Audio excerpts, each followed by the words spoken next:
Just moments ago, we saw Blackman's wife and family leaving this home, and they couldn't say much, but they were adamant that police were not telling the truth about what exactly happened here. There's at least a good foot of water here. That's how bad the flooding is in some parts of Ellison Park right now. It is one of the lower lying areas in Monroe County, very susceptible to flooding. As for the male friend who claims to have taken Loree to the mall, he has never been named as suspect in this case. The front doors, they're locked. You can't get in, so you have to ring this buzzer.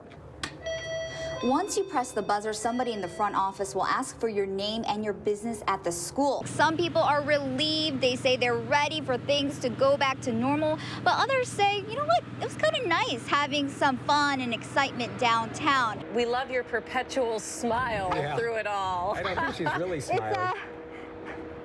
I'm trying to smile so I won't cry.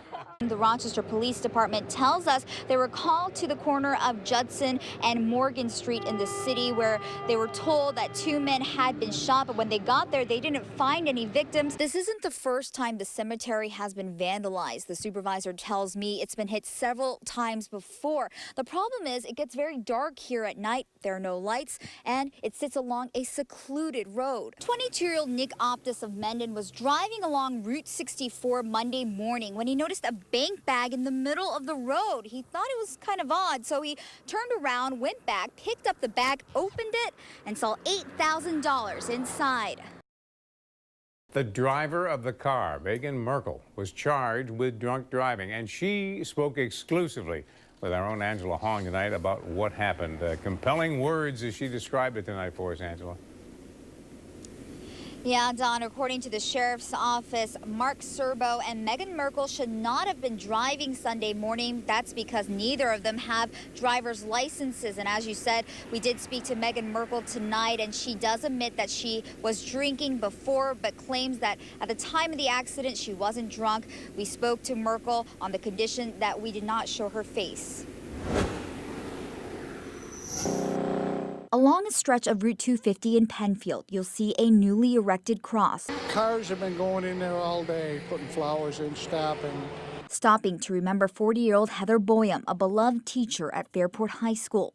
Police say on Sunday morning, Boyum was riding her bike here when she was hit by a motorcycle driven by 22-year-old Mark Serbo, throwing her onto the pavement. That's when a car driven by 23-year-old Meghan Merkel ran Boyum over. Mark was getting ready to pass me, obviously, and he hit the lady, which was, they were in the corner of my car, so there was nothing I can do. It was too quick for me to be able to turn or anything. Merkel confirms police reports that Serbo was speeding and popping wheelies. Do you feel like what he did was reckless? Yes, I do. It was. It's stupid because he's, like me, I shouldn't have been driving either, but he just got out of prison 2 weeks ago. Serbo served under 9 months for DWI convictions from 2011. Merkel claims she drank less than 1 can of beer a few hours before the accident. She says Serbo also had been drinking. So far, he has not been charged with DWI. I feel really bad, and I wish that I could talk to them, but I have no idea if I can send them a letter or where to send it to, or even talk to somebody, her husband, her kids, and I would want to apologize. I feel really bad. The neighbors who've watched the pain of family and friends stopping by the memorial say they're angry and saddened. It's very disturbing, very disturbing. I mean, she leaves 2 children, and senseless. It's just a senseless thing. Mark Serbo was arraigned this evening at Strong Memorial Hospital, where he is recovering tonight. This crash is still under investigation, and there may be more charges pending. Reporting live in Penfield, Angela Hong, 13 WHAM News.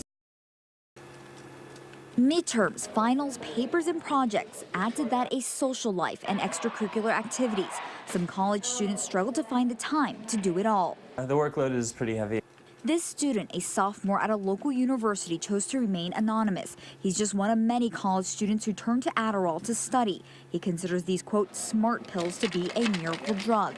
You're a lot more focused. So that's the only way to really describe it. If anything you're thinking about, like you can just focus on just that one thought.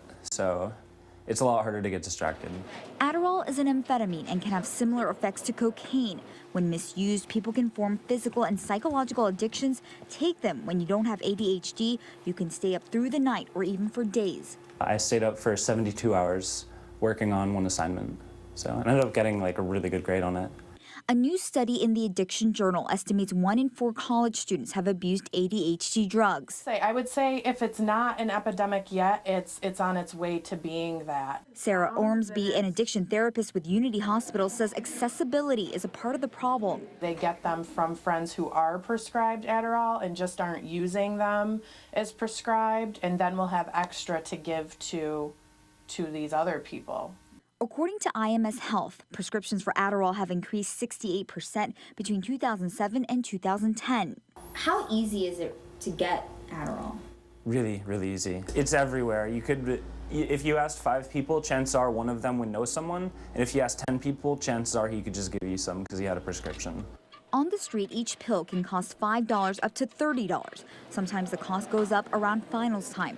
For Dr. Ralph Manchester, so do the number of students walking through his door. Every year in December and May around finals, we see a handful of students coming in with rapid heartbeat, feeling lightheaded, generally feeling not well because they've taken too much of this kind of medication.